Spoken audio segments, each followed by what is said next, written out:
창세기 24장 1절에서부터 9절까지입니다. 23장에서 아브람은 그의 아내 사라의 장례를 치릅니다. 그 땅의 주인인 헷족속에게 아주 비싼 값을 주고 땅을 사서 거기에다가 그 아내를 매장을 합니다. 아브람은 왜 그렇게 값을 비싸게 치렀을까? 이것은 계약금과 같은 그런 의미가 있습니다. 장차 나의 후손이 이 땅을 차지하게 될 것이다. 아브람은 분명한 믿음을 가지고 몇 평 거저 던져주는 거 거기다가 장례를 치르고, 그리고 나중에 가서 그게 누구 땅이냐, 우리가 거저 준 거 아니냐, 그런 얘기를 아브람은 듣고 싶지도 않고, 무엇보다도 장차 하나님의 뜻이 이 가나안 땅에 이루어질 거다. 내 후손에게 그 땅을 주실 것이다. 아브람은 그걸 믿은 거예요.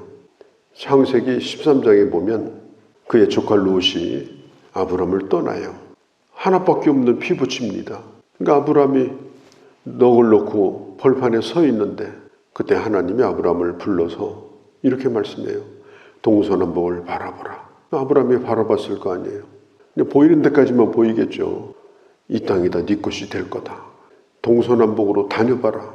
아브람이 좀 다녀봤겠죠. 몇 발자국 갔겠습니까? 이 땅이 바로 너의 땅이 될 것이다. 네가 보지 않은 땅까지, 네가 밟지 않은 땅까지 내가 너에게 줄 것이다. 분명히 아브람은 그 약속을 믿었어요. 그리고 그 가나안 땅이 반드시 앞으로 자기 후손에게 주어질 땅이라는 사실을 그는 확신하고 있었기 때문에 땅 몇 평 사가지고 아내를 장례를 치렀지만 아브람은 그런 꿈이 있었어요.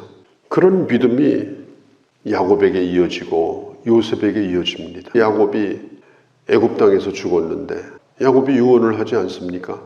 내 뼈를 이 가나안 땅에 묻어달라.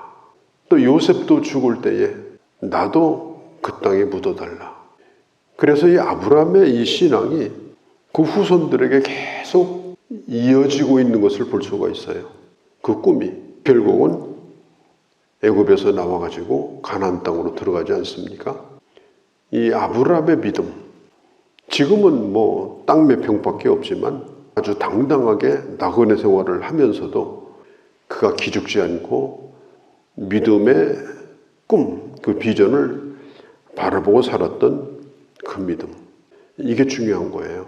우리가 이 세상에서 집을 몇 채 가지고 있다, 몇 평짜리 집이다, 땅은 얼마나 있다, 돈은 얼마나 지금 내가 가지고 있는 게 있다, 그게 전부라면 그 사람은 정말 가난한 사람이에요. 그거 말고는 내놓을 게 없어요. 그거 말고는 자랑할 게 없어요. 믿음의 꿈도 없고 비전도 없고 소망도 없고 오로지 그거 붙들고 언제 이거 값이 오르나 이거 바라보고 살고, 이러면요 아무것도 없이 살지만 하나님을 바라봤던 이 아브람보다도 훨씬 못한 사람이에요. 정말 가난한 사람이에요. 오늘 성경에 보면은 이 아브람은 그가 늙어서 나이를 많이 먹었지만 하나님이 범사에 복을 주셨다. 성경이 그렇게 기록을 하고 있습니다. 아브람도 늙고 사라도 늙어서 죽고, 사람이 늙는 거야 어떻게 할 수가 없죠. 또 늙고 가야만이 다음 세대가 또 나타나는 거 아닙니까? 세대가 이어져야 하나님의 뜻이 이루어지는 거죠. 다음 세대가 등장을 하는 거죠. 그 무대에.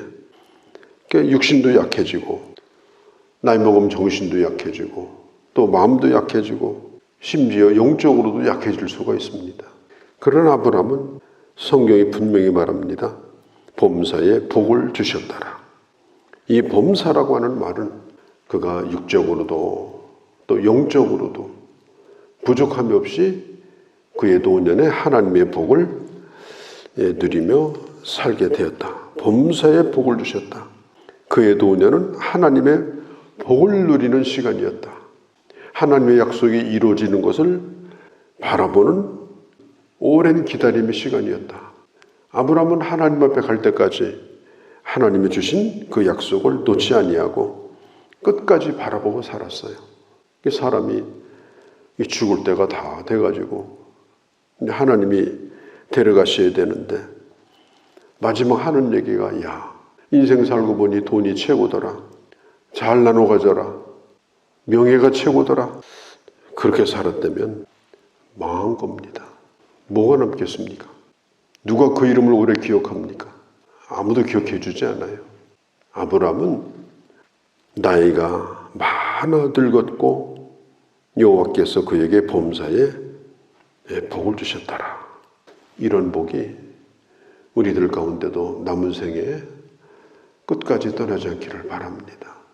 오늘 24장은 이 창세기에서 제일 긴 장이에요. 67절까지 있습니다.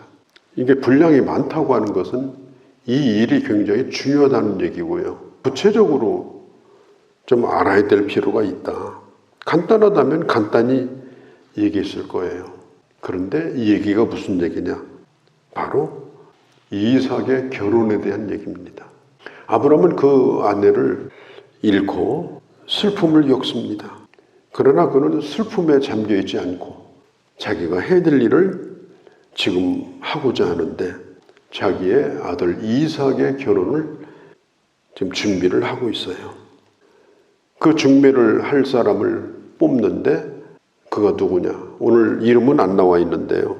아마도 15장에 나와 있는 엘리에셀.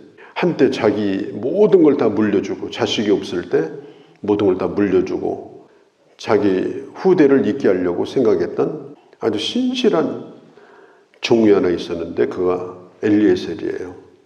지금은 나이가 더 많이 먹었겠죠.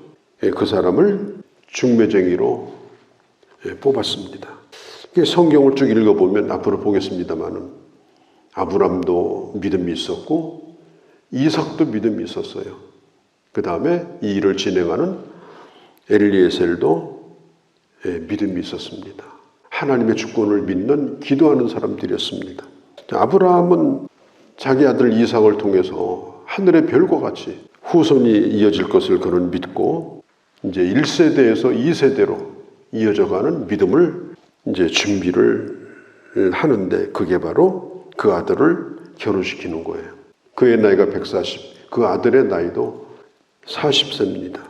그래서 이 일을 이제 준비를 하는데 이런 과정 가운데 보면은 이 아브라함이 이 종에게 아주 중요한 이야기를 해요. 나의 고향인 갈대아 우르 땅에 가서 내 며느리 될 사람을 좀 찾아봐라. 그리고 가는 도중에 이 가나안에서 마음에 드는 여자를 만났다고 해서 그 여자를 데려오면 안 된다. 반드시 내 고향에 가서 여자를 선택해라. 네가 봐서 마음에 들면 하나님이 주신 그런 확신이 들면 또 그가 가기를 원한다면 데려와라. 그 여자가 아니 신랑 될 사람도 안 보고 어떻게 당신 따라갑니까? 한 번이라도 봐야죠. 이 늙은 종이 말해요. 그렇다면 당신의 아들인 이삭을 데리고 가서 상견례는 시켜야 될 거 아닙니까? 그때 아브라함이 얘기를 해요. 내 아들도 그 여자를 볼 일이 없고 나도 내 고향에 갈 일이 없다. 네가 다 결정을 해라. 그리고 거기서 마음에 드는 여자를 못 구하고 온다 할지라도 하나님의 뜻으로 알겠다. 그러나 하나님께서는 반드시 예비하여 주실 것을 나는 믿는다. 7절에 아브라함이 그렇게 말해요. 저는 이것을 보면서 어떻게 자기 아들을 결혼을 시키려고 하는데 아들도 또 자기도 안 보고 이렇게 이 종에게 다 맡길 수 있을까? 신뢰하는 겁니다. 그 다음에 아브라함에 대하여 이 종만큼 잘 아는 사람이 없는 거예요. 아브라함이 원하는 게 뭔지, 아브라함의 생각이 뭔지 그걸 다 알고 있기 때문에 아브라함의 마음과 뜻과 그 의도 이런 걸 다 파악을 했어요. 그리고 그대로 실천할 사람이 바로 이 종입니다. 아브라함은 생각하는 거예요. 내가 직접 가지 않아도 이 사람이 가서 결정하는 건 내가 결정하는 것과 똑같고 그 다음에 내 아들이 결정하는 것과 똑같다. 저는 교회도 마찬가지라고 생각을 해요.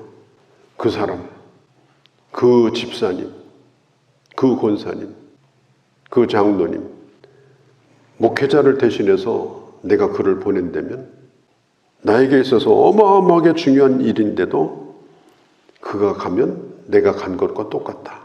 내가 구체적으로 말하지 않아도 내가 뭘 원하는지, 어떤 방향을 가지고 어떤 생각을 하고 있는지 다 파악을 하고 결국은 그 일이 되게 만드는, 그 일을 끝까지 잘 실천을 하는 그런 사람.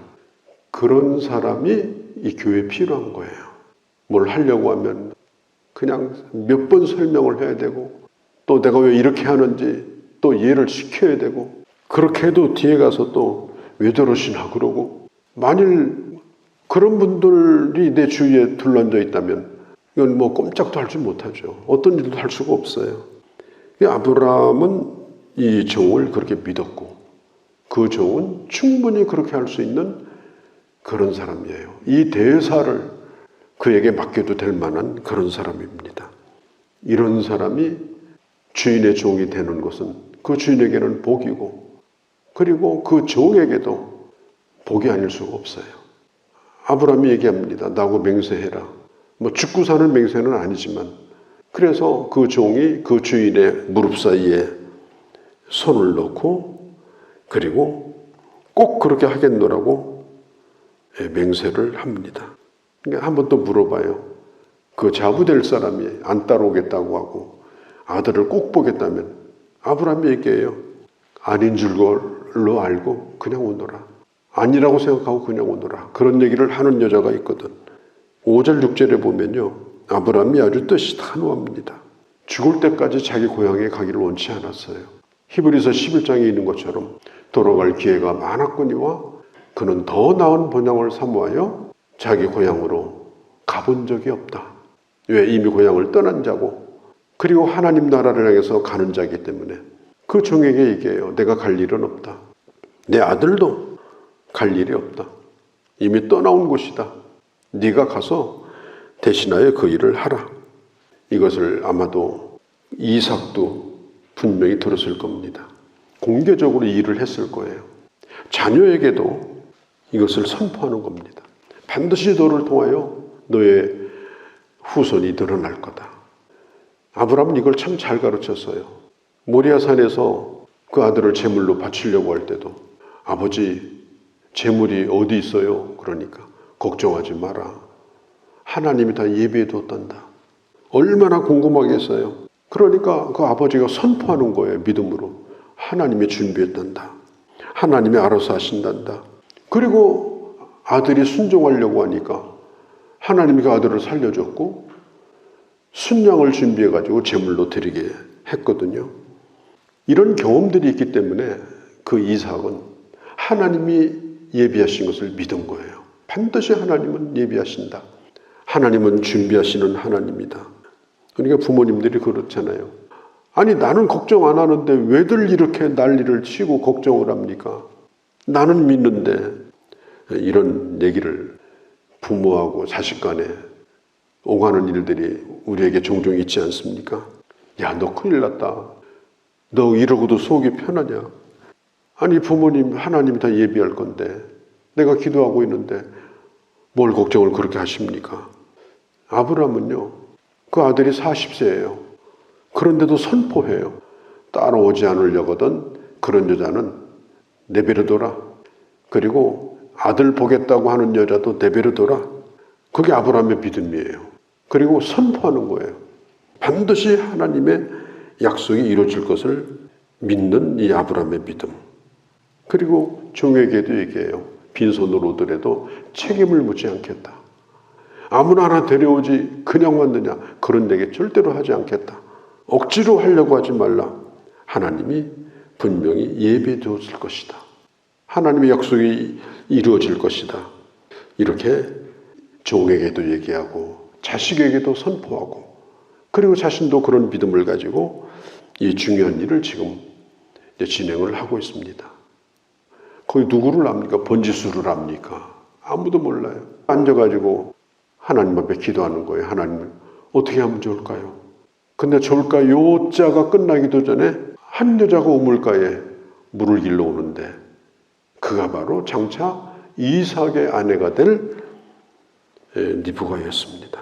계속 말씀을 드리겠습니다마는 우리가 이삭의 결혼 문제뿐 아니라 하나님은 여호와 일의 하나님이시다. 이 사실을 분명히 믿고 또 우리가 나이 들어가고 노년에 이르면서 끝까지 하나님의 복을 받고 믿음의 사람으로 하나님 앞에서 온 세상 앞에서 인정을 받고 승리하는 그런 귀한 주님의 자녀들이 되어주시기를 바랍니다. 거룩하신 우리 아버지, 오늘도 주의 말씀을 들었습니다. 이 말씀을 깊이 생각하고 여기까지 오게 하신 하나님, 또한 미래도 준비하시는 하나님, 하나님의 주권 속의 삶을 믿고 믿음으로 사는 저희가 되게 하여 주옵소서. 우리 주 예수님의 이름으로 기도하옵나이다. 아멘.